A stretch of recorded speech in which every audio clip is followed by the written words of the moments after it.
Hello everybody, this is a video on section 11.1 which was about simplifying radicals, and listed below are just the types of examples that we're going to go over within the video. My recommendation is just to pause, see if you can complete the problem on your own, and then go back and view the worked out solution and see if you got it right. Our first example is going to be the square root of 147 x to the fifth. And we know that there's a perfect square in 147, which is 49 times 3. And in this case, 49 is our perfect square. And since x to the fifth and 5 is an odd number, we know that we can break down x to the fifth into x times x to the fourth, since x to the fourth is a perfect square. And just a reminder, all of this is still underneath the radical, because we don't want to forget that we're still taking the square root of everything. So let's go ahead and take the square root. So 49 goes to 7, and our x to the fourth is x squared, and then the remaining terms under the radical are 3 and x. So our final answer is 7x squared times the square root of 3x. So here's our next example, the square root of 80x cubed y squared. And it's nice because right away your eye should catch that y squared is a perfect square. And we want to go through our checklist and see if there's any perfect squares which lie in 80. And there is 5 times 16. And in this case, 16 is going to be our perfect square. So far, we have y squared, which is a perfect square, and 16, which is a perfect square. And since x cubed is to an odd exponent, we can break that down to the next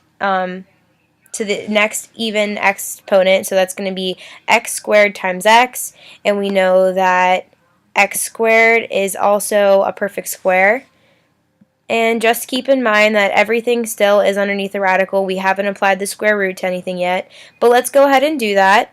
And your final answer should have been 16 went to 4, x squared went to x, and our y squared went to y. So our final answer should look like 4xy times the square root of 5x.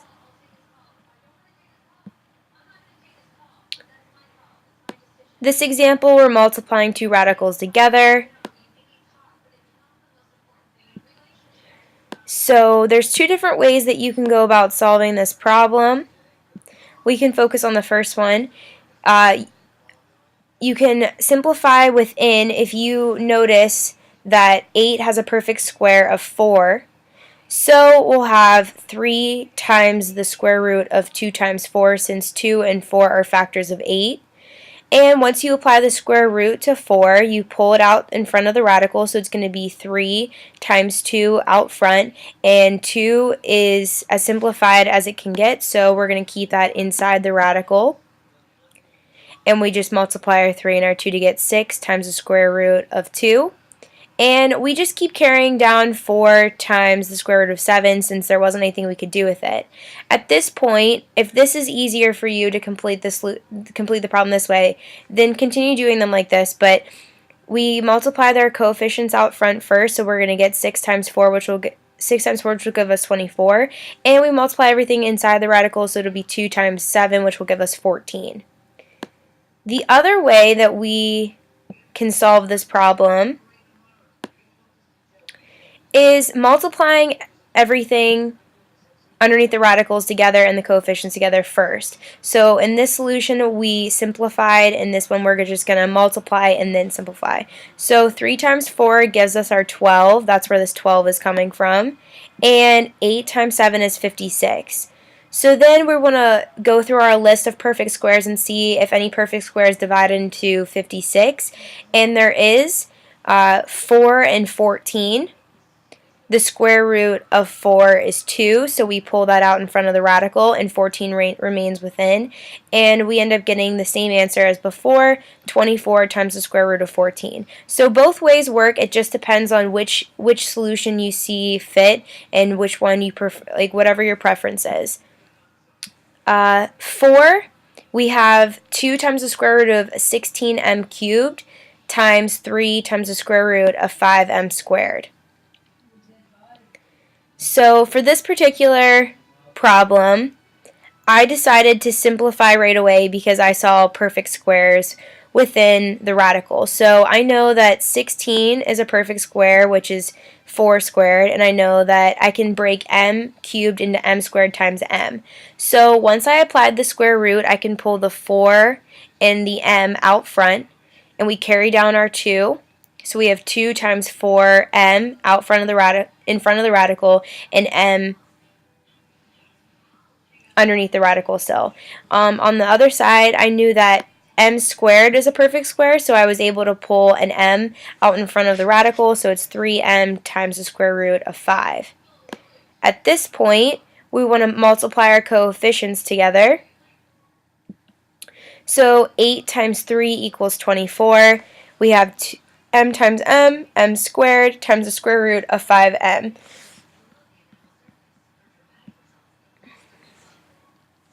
5, this is the square root of 49 over 50. And hopefully you guys all can see that 49 is a perfect square.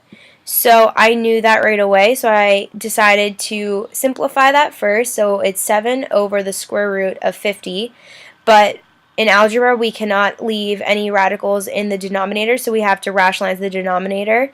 So we know that the square root of 50 times the square root of 50 will just give us 50. So in the numerator we're going to have 7 times the square root of 50 over 50. And before we circle this as our final answer, we just want to make sure that it's completely simplified, go through our perfect squares and see if anything divides into 50. And it does, 25 and 2. So we know the square root of 25 will be 5. So we're going to bring that out front, 7 times 5 times the square root of 2. Still all over 50. And this is going to give us 35 times the square root of 2 over 50. But that, we can reduce this fraction out front to 7 times the square root of 2 over 10. And just in case anybody doesn't see that, we're just dividing by a factor of 5 in each one of these. So it's going to go to 7 times the square root of 2 over 10. 6, once again, depending on how you like to solve these problems, it's all of your preference, but I saw that this was pretty easy. I have a -2 and a 4, which gave me -8 out front of the radical, and I decided to multiply everything underneath the radical together because I knew that 6 times 6 will give me a perfect square, and q cubed will give me q to the 6th, since we keep the base and add the exponents, which, since 6 is an even number, is also a perfect square. So at this point, we should see that the square root of 36 will give us 6, and the square root of q to the 6th will give us q cubed. So our final answer is going to be -48 times the square, or -48 times q cubed.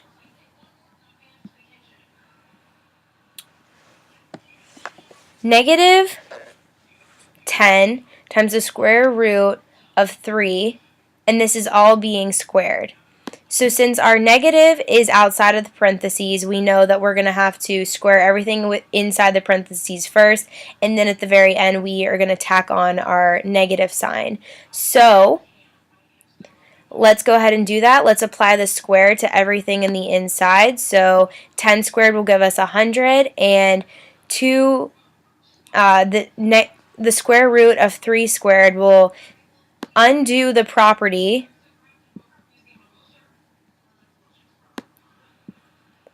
since we know that the square root of 3 times the square root of 3 will give us 9, the square root of 9, and 9 is a perfect square, which goes to 3. So that's where this 3 is coming from, just to remind you guys that when you square a square root, you are undoing the property. So this is really just crossing out.